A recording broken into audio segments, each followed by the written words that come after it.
Hi hello friends, ಎಲ್ಲರೂ ಹೇಗಿದ್ದೀರಾ? ಎಲ್ಲರೂ ಚೆನ್ನಾಗಿದ್ದೀರಾ ಅಂತ ಭಾವಿಸ್ತಾ ಇವತ್ತಿನ ವಿಡಿಯೋ ಬಂದು ಸಂಡೇ ವಿಡಿಯೋ ಆಗಿದೆ. ನಾವು ಆಲ್ರೆಡಿ ಮೈಸೂರಿಂದ ಸ್ಯಾಟರ್ಡೆ ನೈಟು ನಾವು ಹೊರಟಿದ್ದು. ಸಂಡೇ ಇವತ್ತು ವಿಡಿಯೋನ ಸ್ಟಾರ್ಟ್ ಮಾಡ್ತಾ ಇದ್ದೀನಿ. ಎಲ್ಲಿಂದ ಅಂದರೆ ನಮ್ಮ ಹಸ್ಬೆಂಡ್ ಊರು, ಅಂದರೆ ನಮ್ಮೂರು ಸಾಲೆಕೊಪ್ಪಲಿಂದ. ವಾರಕ್ಕೊಂದು ಸಲ ಬರ್ತಾಯಿದ್ವಿ ಇಲ್ಲಿಗೆ. ಅಂದರೆ ನಿಮಗೆ ಗೊತ್ತಲ್ಲ, ಆಗಲೇ 6 ಮಂತ್ ಆಯಿತು ನಮ್ಮ ಮಾವ ಎಕ್ಸ್ಪೈರ್ ಆಗಿ. ವಾರ ವಾರ ಬಂದು ನಾವು ಇಲ್ಲಿ ಬರ್ತಾಯಿದ್ವಿ. ಆಗಲೇ 2 ವಾರದಿಂದ ಬರೋಕ್ಕಾಗಲಿಲ್ಲ, ಯಾಕೆಂದರೆ ನನಗೆ ಹುಷಾರಿರಲಿಲ್ಲ. ಆಗ್ಲಿಂದ ಬರಲಿಲ್ಲ ನಾನು. ನಮ್ಮ ಹಸ್ಬೆಂಡ್ ಬಂದು ಹೋಗ್ತಾಯಿದ್ರು. ಅದಕ್ಕೆ ಈ ವಾರ 2 ವಾರ ಬಂದಿರಲಿಲ್ವಲ್ಲ ಅಂಥೇಳಿ ಈ ವಾರ ಫ್ರೀ ಮಾಡ್ಕೊಂಡೆಲ್ಲ ಬರ್ತಿದ್ವಿ. ಹಾಗೆ ಬಂದ್ವಿ. ನೆಕ್ಸ್ಟು ಇಲ್ಲೊಂದು ಸ್ವಲ್ಪ ಎಲ್ಲ ಮುಂದೆ ಎಲ್ಲ ಕ್ಲೀನ್ ಮಾಡೋಣ. ಮನೆ ಹತ್ರ ತುಂಬ ಸೆತ್ತೆ ಎಲ್ಲ ಬೆಳ್ಕೊಂಡಿತ್ತು, ಹಾಗಾಗಿ ಎಲ್ಲ ಕ್ಲೀನ್ ಮಾಡೋಣ. ತೋಟದಲ್ಲೂ ಸ್ವಲ್ಪ ಕೆಲಸ ಇತ್ತು ಅಂತ ಹೇಳಿ ಸ್ಯಾಟರ್ಡೇ ಹಿಂದಿನ ದಿನ ಬಂದ್ವಿ, ಕೆಲಸ ಎಲ್ಲ ಮುಗಿಸ್ಕೊಂಡು. ನೆಕ್ಸ್ಟು ಸಂಡೇ ಬೆಳಗ್ಗೆಯಿಂದ ವ್ಲಾಗ್ನ ಸ್ಟಾರ್ಟ್ ಮಾಡ್ತಾ ಇದ್ದೀನಿ. ಈಗ ಯೂಟ್ಯೂಬ್ ವೀಡಿಯೋ ಅಂದರೆ ಏನು ಗೊತ್ತಾ, ಯೂಟ್ಯೂಬಲ್ಲಿ ತುಂಬಾ ಕಲಿಯೋದಿದೆ. ನಾನು ಒಂದು ವೀಡಿಯೋ ಮಾಡಿ ಅಪ್ಲೋಡ್ ಮಾಡೋಷ್ಟರಲ್ಲಿ ಇಷ್ಟುವರೆಗೂ ನಾನು ಏನೇನೆಲ್ಲ ಕಲ್ತಿದ್ದೀನಿ, ಇನ್ನೂ ಕಲಿಯೋದು ಬಹಳ ಇದೆ. ಯಾರೇ ಆಗಲಿ ಹೆಣ್ಮಕ್ಳಿಗೆ ಏನಾದರೂ ಮಾಡಬೇಕು ಅಂತ ಅನಿಸ್ದಾಗ ಅವ್ರ ಹಸ್ಬೆಂಡ್ ಆಗಲಿ ಮನೆಯವ್ರ ಸಪೋರ್ಟ್ ಇಲ್ಲದೆ ಏನೂ ಮಾಡೋಕ್ಕಾಗಲ್ಲ. ನಮ್ಮ ಹಸ್ಬೆಂಡ್ ಮತ್ತು ನಮ್ಮ ಮನೇಲಿ ಸಪೋರ್ಟ್ ಇರೋದ್ರಿಂದನೇ ನಾನು ಈ ರೀತಿ ವೀಡಿಯೋ ಮಾಡೋಕ್ಕಾಗುತ್ತೆ. ಯಾಕೆ ಅಂತ ಅಂದರೆ ಅದಕ್ಕೆ ನಾನು ಯೂಟ್ಯೂಬ್ ವೀಡಿಯೋ ಮಾಡೋದು ಏನಕ್ಕೆ ಮಾಡ್ತಾಯಿದ್ದೀನಿ ಅಂದರೆ, ನನ್ನ ಮಗ ಹೇಳ್ದ, ಅಮ್ಮ ನೀನು ಏನಕ್ಕೆ ಕೆಲ್ಸಕ್ಕೆ ಹೋಗ್ತಾ ಇಲ್ಲ, ಎಲ್ಲ ತುಂಬ ಜನ ಕೆಲ್ಸಕ್ಕೆ ಹೋಗ್ತಾರೆ, ನನ್ನ ಫ್ರೆಂಡ್ ಅಮ್ಮದಿರೆಲ್ಲ, ನೀನು ಏನು ಮಾಡ್ತೀಯ ಮನೆಯಲ್ಲಿ, ಅಮ್ಮ ನಾನು ಯೂಟ್ಯೂಬ್ ವೀಡಿಯೋ ಆದರೂ ಮಾಡಮ್ಮ, ನೀನು ಅಡುಗೆ ಮಾಡ್ತೀಯಲ್ಲ ಅದನ್ನು ಹಾಕಿ ಅಂತ ಅವ್ನು ಫಸ್ಟ್ ಹೇಳ್ದ. ಅದು ನನಗೆ ಹೇಳ್ದಾಗ ಅವತ್ತೆಲ್ಲ ಬರೀ ಅದೇ ಯೋಚನೆ ಆಗಿತ್ತು ನನ್ನ ಕೈಲಿ. ಇವಾಗ ಸದ್ಯಕ್ಕೆ ಪಾಪು ನೋಡಬೇಕು, ಮನೆ ನೋಡಬೇಕು, ಮಕ್ಕಳು ನೋಡ್ಕೋಬೇಕು. ಈ ಟೈಮಲ್ಲಿ ನಾನು ಹೊರಗಡೆ ಏನು ಹೋಗಿ ದುಡಿಯೋಕ್ಕಾಗದೆ ಮನೆಯೊಳಗಡೆ ಇದ್ದು ನಾನು ಏನು ಮಾಡೋಕ್ಕಾಗತ್ತೆ ಅಂತ ಅಂದಾಗ ಸೋಷಿಯಲ್ ಮೀಡಿಯಾದಲ್ಲಿ ನಾನು ಯೂಟ್ಯೂಬ್ನ ಚಾಯ್ಸ್ ಮಾಡಿದೆ. ವೀಡಿಯೋ ಮಾಡ್ಬೋದು ಅಂತ ಹೇಳಿ ಅವನಿಗೋಸ್ಕರ ವೀಡಿಯೋ ಸ್ಟಾರ್ಟ್ ಮಾಡಿದ್ದು. ಈಗ ಮಾಡ್ತಾ ಇದ್ದೀನಿ ಫ್ರೀ ಆದಾಗ. ನೋಡೋಣ ಮುಂದೆ ಹೇಗಾಗುತ್ತೆ, ನಿಮ್ಮ ಸಪೋರ್ಟ್ ಹೇಗೆ ಸಿಗುತ್ತೆ ಅಂತ. ಇವತ್ತು ಬೆಳಗ್ಗೆ ನಾನು ತಿಂಡಿಗೆ ರೊಟ್ಟಿ ಮತ್ತು ಮೊಟ್ಟೆ ಹುರ್ಕೊಂಡಿದ್ವಿ, ನುಗ್ಗೆ ಸೊಪ್ಪು ಮತ್ತು ಮೆಂತ್ಯ ಸೊಪ್ಪು ಹಾಕಿ. ಅದನ್ನು ಕೂಡ ನೀವು ನೋಡ್ತಾ ಇರ್ಬೋದು. ಹಾಗೆ ನಮ್ಮ ಊರಲ್ಲಿರೋ ಮನೇನ ನಿಮಗೆ ಹಾಗೆಯೇ ತೋರಿಸೋಣ ಅಂಥೇಳಿ 3 ಬೆಡ್ರೂಮ್ ಇದೆ, ಅದರಲ್ಲಿ ನೋಡ್ತಾ ಇರ್ಬೋದು ನೀವೇ. ನಮ್ಮ ಮಾವ ತೀರೋಗೋ ಮುಂಚೆಗೆ ನಾವು ಮನೆಯೆಲ್ಲ ರೆಡಿ ಮಾಡಿಸಿದ್ದು, ಅಂದರೆ ಚೆನ್ನಾಗಿತ್ತು. ಸ್ವಲ್ಪ ಟೈಲ್ಸ್ ಎಲ್ಲ ಹಾಕಿ ಅವ್ರಿಗೆ ತುಂಬಾ ಖುಷಿ ಇತ್ತು ಮನೆಯೆಲ್ಲ ರೆಡಿ ಮಾಡಿಸೋದು. ತೋಟ ಎಲ್ಲ ತುಂಬ ಚೆನ್ನಾಗಿ ನೋಡ್ಕೊಂಡಿದ್ರು ಅವರು. ನಮ್ಮ ಮಾವ ಒಬ್ಬರು ನಮ್ಮ ಮನೆಗೆ ಹೆಂಗೆ ಅಂತ ಅಂದರೆ, ಅವರಿದ್ದರೆ ಎಲ್ಲ ನಡೀತಿತ್ತು. ನಂಗೆ ಮೈಸೂರಲ್ಲಿ ಇದ್ದರೂ ಅಷ್ಟೇ ನಮ್ಮ ಮಾವ ಏನು ತೊಗೊಬನ್ನಿ ಮಾವನ ಅಂದರೆ ಬೇಜಾರೇ ಮಾಡ್ಕೋತಾ ಇರಲಿಲ್ಲ.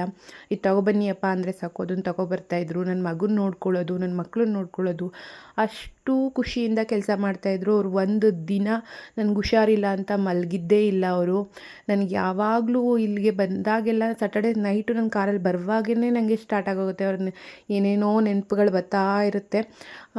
ಸ್ಟಿಲ್ ಎಲ್ಲನೂ ಅಂಡರ್ಸ್ಟ್ಯಾಂಡ್ ಮಾಡ್ಕೊಳ್ಳೇಬೇಕಾಗುತ್ತೆ. ನಮ್ಮ ಹಸ್ಬೆಂಡೆಲ್ಲ ಮೊದಲೆಲ್ಲ ಜಾಸ್ತಿ ಕೆಲಸ ಮಾಡ್ತಾನೇ ಇರಲಿಲ್ಲ. ಎಲ್ಲೋ ಲಾಕ್ಡೌನ್ ಟೈಮಲ್ಲೆಲ್ಲ ತೋಟದಲ್ಲಿ ಅದು ಎಲ್ಲೋ ಬಂದಾಗೆಲ್ಲೋ ಒಂದೊಂದು ಸ್ವಲ್ಪ ಕೆಲಸ ಮಾಡ್ತಾಯಿದ್ರು.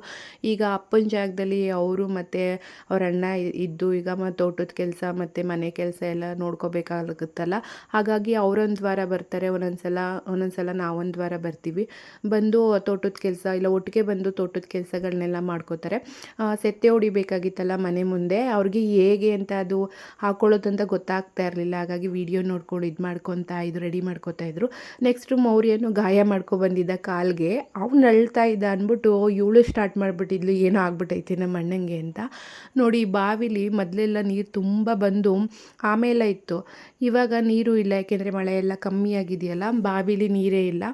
ಆಗ ಇದು ಸೆತ್ತೆ ಹೆಂಗೆ ಅಂದರೆ ಗಿಡದ ಪಕ್ಕ ಒಂದ್ಸಲ ಮಳೆ ಹೊದ್ಬಿಟ್ರೆ ನೋಡಿ ಸಖತ್ತು ಸೆತ್ತೆ ಇರುತ್ತೆ. ಅದಕ್ಕೋಸ್ಕರ ಈ ಸಲ ಬಂದಾಗ ಇದನ್ನು ಫಸ್ಟ್ ಕ್ಲೀನ್ ಮಾಡೋಣ. ತೋಟದಲ್ಲಿ ಜಾಸ್ತಿ ಕೆಲಸ ಇರಲಿಲ್ಲ, ಮಧ್ಯಾಹ್ನ ಮೇಲೆ ಮಾಡ್ಬೋದಲ್ಲ ಅಂದ್ಬಿಟ್ಟು ಇಲ್ಲೆಲ್ಲ ಕ್ಲೀನ್ ಮಾಡಬೇಕು ಅಂತ ರೆಡಿ ಮಾಡ್ತಾಯಿದ್ರು. ಹಾಗೆ ನನ್ನ ಮಗಳು ಫುಲ್ ಅದರಲ್ಲಿ ಗೊಜ್ಜೆ ನೀರು ಮಣ್ಣೆಲ್ಲ ಕಲಸಿ ಮೈಗೆಲ್ಲ ತಲೆ ಮೇಲೆಲ್ಲ ಹಾಕ್ಕೊಂಡು ಇದು ಮಾಡ್ತಾಯಿದ್ಲು. ನನ್ನ ಮಗ, ಅಮ್ಮ ನಾನು ರೊಟ್ಟಿಗೆ, ಅವನು ಏನು ಮಾಡ್ತಾನೆ ಅಂದರೆ ಮೊಟ್ಟೆ ಉಗುರಿ ತಿನ್ನಲ್ಲ, ಬರೀ ಮೊಟ್ಟೆ ತಿನ್ನೋಕ್ಕೆ ಇಷ್ಟಪಡ್ತಾನೆ. ಹಾಗಾಗಿ ಎಗ್ ರೈಸ್ ಬೇಕು ಅಂತ ಇದ್ದ. ಅವನು ಹೇಳ್ದ ಅಂದ್ಬಿಟ್ಟು ಎಗ್ ರೈಸ್ ಕೂಡ ಮಾಡಿದೆ. ಮಧ್ಯಾಹ್ನ ಸಾಂಬಾರಿತ್ತು, ಅಲ್ಲಿಂದನೇ ಸಾಂಬಾರು ತಗೊಬಂದಿದ್ದೆ, ಮೈಸೂರಿಂದನೇ ಮಾಡಿಕೊಂಡು ಅವರೆಕಾಳು ಮೂಲಂಗಿ ಸಾಂಬಾರು ಮಾಡ್ಕೊಂಬಂದಿದ್ದೆ. ಅವ್ರ ಅಪ್ಪಂಗೆ ಅವನು ಎಲ್ಪ್ ಮಾಡ್ತಾ ಇದ್ದಾನೆ. ನಾನು ಮಧ್ಯಾಹ್ನವರೆಗೂ ಎಲ್ಲ ಮನೆಯೆಲ್ಲ ಕ್ಲೀನ್ ಮಾಡಿ ಎಲ್ಲ ಕೆಲಸ ಎಲ್ಲ ಆಯಿತು. ನೆಕ್ಸ್ಟು ಅವರು ಆಚೆ ಕ್ಲೀನ್ ಮಾಡೋಣ ಅಂತೇಳಿ ಅಲ್ಲೆಲ್ಲ ಸೆತ್ತೆ ಎಲ್ಲ ಕ್ಲೀನ್ ಮಾಡಿ ಎಲ್ಲ ನೀರೆಲ್ಲ ಬಾವಿಯಿಂದ ಮೋಟ್ರ್ ಹಾಕ್ಕೊಂಡು ನೀರೆಲ್ಲ ಆರಿಸಿ ನೆಕ್ಸ್ಟ್ ಅವರಪ್ಪ ಸೆತ್ತೆ ಎಲ್ಲ ತಗೊಟ್ಟಂಗೆ ಎಲ್ಲನೂ ತೊಗೊಂಡೋಗಿ ಹಾಕ್ತಾಯಿದ್ರು. ನಮ್ಮ ಅತ್ತೆನೂ ಕೂಡ ಎಲ್ಲ ಈ ಕಡೆ ತೋಟಕ್ಕೆ ಮುಂದೆಗೆಲ್ಲ ನೀರು ಹಾಕ್ತಾಯಿದ್ರು. ನೆಕ್ಸ್ಟ್ ನನ್ನ ಮಗಳಿಗೂ ಸ್ನಾನ ಮಾಡಿಸಿ ಎಲ್ಲ ರೆಡಿ ಮಾಡಿ ಎಲ್ಲ ಫುಲ್ ಪ್ಯಾಕ್ ಮಾಡಿ ವಾಪಸ್ ಮೈಸೂರಿಗೆ ಹೊರಟ್ವಿ. ಮೈಸೂರಿಗೆ ಹೋಗೋ ಮುಂಚೆಗೆ ನಾವು ಒಂದು ರೌಂಡ್ ಚುಂಚನಕಟ್ಟೆ ರೌಂಡ್ ಹಾಕ್ಕೊಂಡು ಹೋಗಲೇಬೇಕು. ಯಾಕೆಂದರೆ ನಮ್ಮೂರಿಂದ ಚುಂಚನಕಟ್ಟೆಗೆ 1 ಕಿಲೋಮೀಟ್ರ್ ಅಷ್ಟೇ ಇರೋದು. ಅಲ್ಲಿಂದ ಅಲ್ಲೇ ಹೋಗ್ಬಿಟ್ಟು ಬರ್ಬೋದು, ಇಲ್ಲ ಹೊಸೂರು ಕಡೆ ಹೋಗ್ಬೋದು. ಧನುಷ್ಕೋಟಿ ಈ ಸಲ ನೀರು ತುಂಬಾ ತುಂಬಿತ್ತು.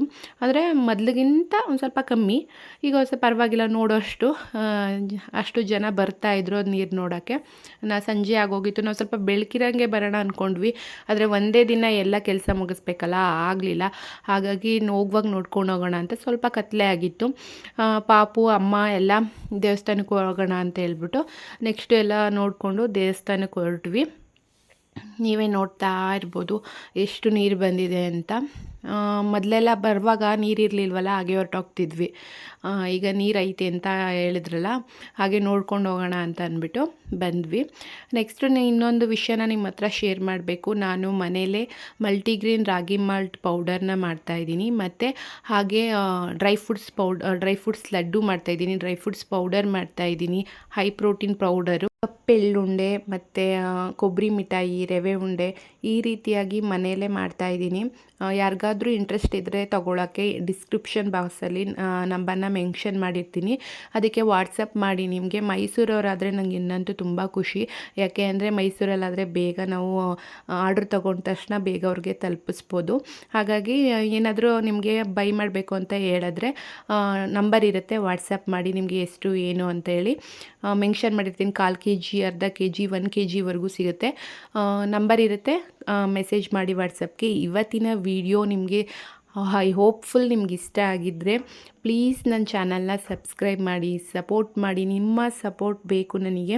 ನೋಡಿ, ಇಷ್ಟು ನನಗೆ ಸ್ಕೂಲ್ಗೆ ಆರ್ಡ್ರ್ ಇತ್ತು, ಮತ್ತು ಯಾವುದೋ ಬರ್ಡೇ ಪಾರ್ಟಿಗೆ ಆರ್ಡ್ರ್ ಇತ್ತು, ಹಾಗಾಗಿ ಮಾಡಿಕೊಟ್ವಿ.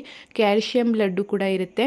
ನಿಮಗೆ ಬೇಕು ಅಂದರೆ ಮೇಲೆ ಕಾಣ್ತಾ ಇದೆಯಲ್ಲ ಆ ನಂಬರ್ಗೆ ವಾಟ್ಸಪ್ ಮಾಡಿ, ನನ್ನ ಚಾನಲ್ನ ಸಬ್ಸ್ಕ್ರೈಬ್ ಮಾಡಿ.